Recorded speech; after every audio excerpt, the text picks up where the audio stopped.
Ah, bah c'est le bon moment pour passer.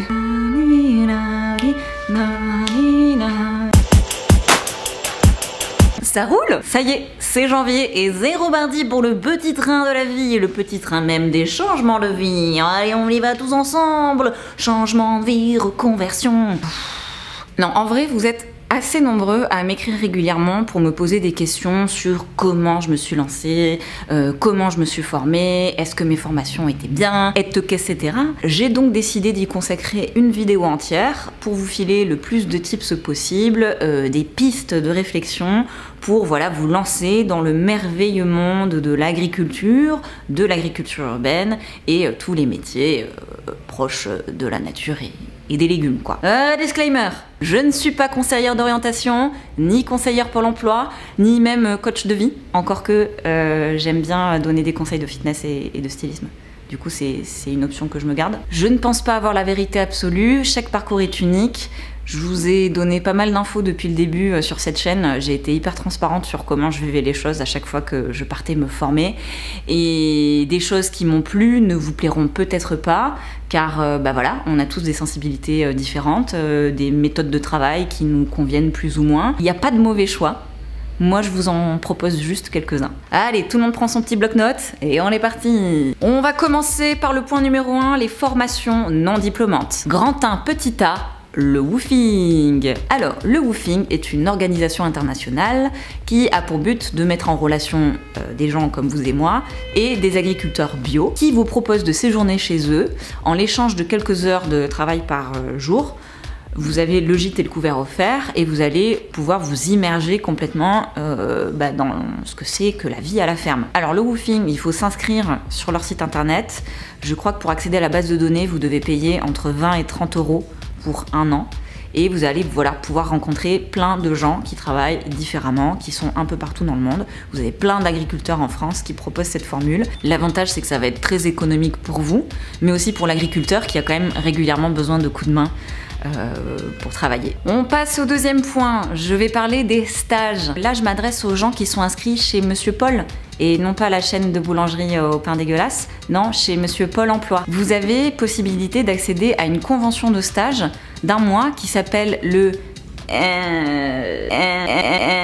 PMSMP. Donc il s'agit d'une immersion professionnelle durant un mois dans l'entreprise de votre choix, et c'est un moyen aussi de vous faire une idée de comment les gens travaillent. Moi j'en ai bénéficié et j'ai même pu la faire perdurer un mois supplémentaire parce que j'avais une promesse d'embauche à la clé. Alors oui, il existe plein d'autres formations qui sont non diplômantes mais certifiées, donc vous allez peut-être pouvoir obtenir des financements. Je me suis moi-même formée à la ferme Sainte-Marthe, vous avez pu voir mes toutes premières vidéos qui étaient tournées chez eux. C'est une formation qui était non diplômante, mais j'aurais pu avoir des sous via Pôle emploi si mon conseiller avait bien retenu mon dossier. À Paris, l'école du Breuil, par exemple, propose des formations pour adultes, que ce soit sur du court ou du long terme. Vous allez avoir des choses le week-end ou alors sur toute l'année. J'ai pu suivre une formation via la mairie de Paris, à l'école du Breuil, par exemple, donc n'hésitez pas à vous renseigner auprès de votre commune. Je pense aussi au Champ des Possibles en Ile-de-France, qui est une sorte de couveuse de projets agricoles dans le monde rural. Pour ceux qui sont à Donf dans la permaculture, il existe l'Université populaire de permaculture qui est vachement bien et qui propose aussi toutes sortes de formats. N'oublions pas les formations de ferme d'avenir par exemple, l'association Veni Verdi à Paris pour laquelle j'ai moi-même donné un cours sur devinez quoi, la communication. Pour celles et ceux qui sont à fond dans les plantes médicinales, il y a l'école des plantes à Lyon par exemple qui est super. J'ai entendu parler également de, attendez je regarde comment ça s'appelle, l'Inderplam près de Montpellier, qui a l'air super visiblement. Après comme vous le savez, hein, le diplôme d'herboriste n'est pas reconnu en France, mais bon si on ne devait se tenir qu'à ce qui est reconnu par l'État, on n'irait pas bien loin. Et puis à celles et ceux qui sont un peu plus avancés dans leur projet d'installation, n'oubliez pas de passer par le point d'accueil d'installation qui est géré par vos chambres d'agriculture de vos régions. Lors de réunions, vous allez pouvoir obtenir plein de renseignements sur comment le mieux vous accompagner dans vos installations et puis aussi accéder pourquoi pas à des formations. On passe maintenant aux gens qui veulent des diplômes. Pour les plus jeunes d'entre nous qui passeraient par cette chaîne, j'espère que vous êtes nombreux. C'est avec grand plaisir que je vous annonce qu'il existe les lycées agricoles par lesquels vous allez pouvoir passer pour obtenir un bac pro liés au métier de l'agriculture. Vous avez aussi les écoles d'ingénieurs comme AgroParisTech après le bac, ou encore les BTS liés au métier de l'environnement. Vous ne couperez pas non plus au stage, hein, la pratique c'est quand même important,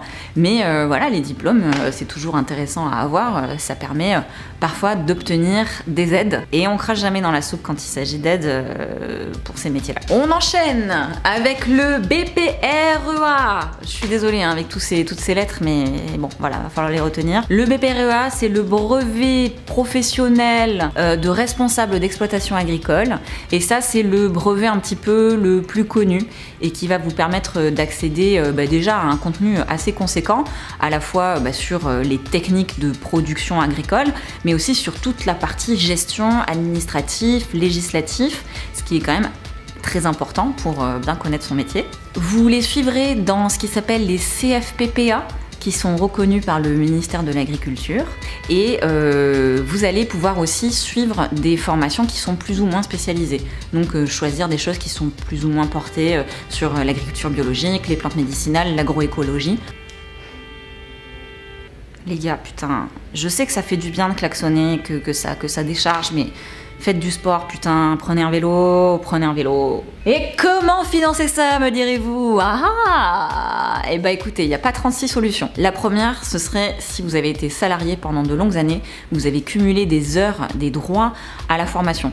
Et ça, il va falloir aller vérifier sur votre compte professionnel de formation. Deuxièmement, vous avez la possibilité, si vous êtes demandeur d'emploi, de bénéficier de financement de vos formations. Et renseignez-vous aussi auprès de votre région. Il existe parfois des aides à la formation selon les projets. Et puis sinon, comme moi, va falloir peut-être parfois mettre de l'argent de côté. Voilà, c'était dense. J'espère que vous avez tenu le coup, que vous n'êtes pas en train de faire une crise d'hyperventilation, parce que je sais que j'ai employé beaucoup d'abréviations et d'appellations un peu cheloues. En termes de bouquins, il en existe sûrement des tas, mais moi j'en ai deux à vous conseiller. Il y en a un premier qui s'appelle Devenir paysan et qui a été écrit par Le Champ des Possibles. Et j'en ai un deuxième, celui-ci, Créer sa micro-ferme de Linda Bédoué. Je l'ai trouvé très bien foutu, il est assez complet, il est bien écrit. Je vous mettrai évidemment, comme d'habitude, des tonnes et des tonnes de liens dans la barre d'infos. N'hésitez surtout pas à compléter cette vidéo dans les commentaires si vous avez des suggestions de formation, des retours d'expérience, ce sera toujours bienvenu. Et puis n'hésitez surtout pas à vous abonner, à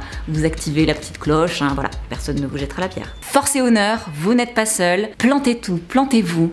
Love sur vous.